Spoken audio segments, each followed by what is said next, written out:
Bounces. So bounces are an extension of the double stroke.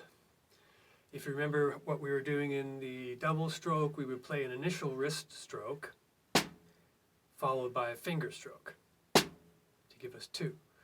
So with the bounces, basically what we want to do is add more finger strokes.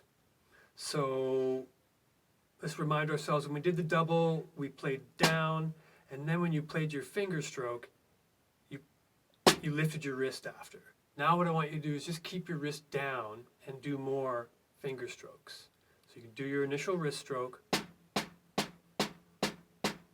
then just see if you can just keep pushing that stick back without lifting your wrist.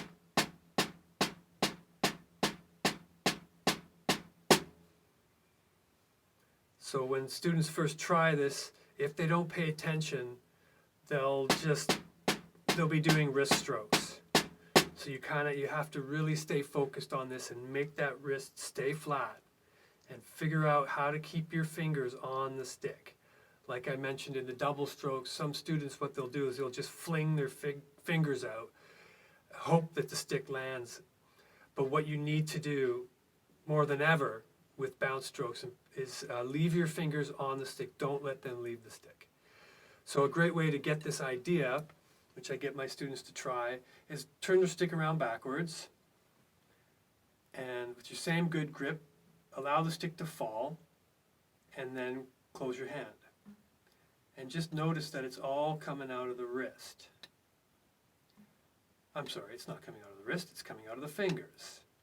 It's all fingers. So you can just do a bunch of this to just remind yourself of the feeling.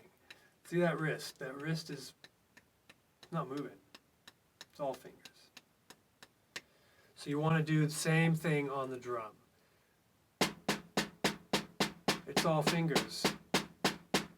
That wrist is pretty neutral. It's all coming out of the fingers.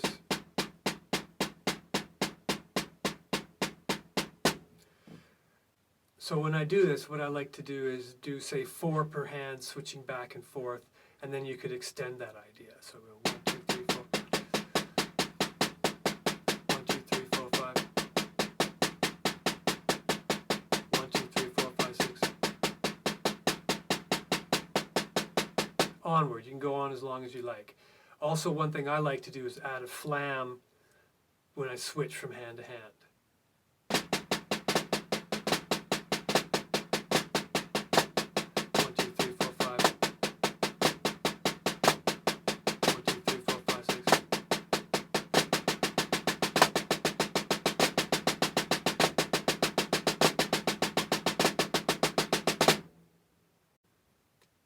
Bounces. So essentially we're playing finger strokes by using the bounce of the drums.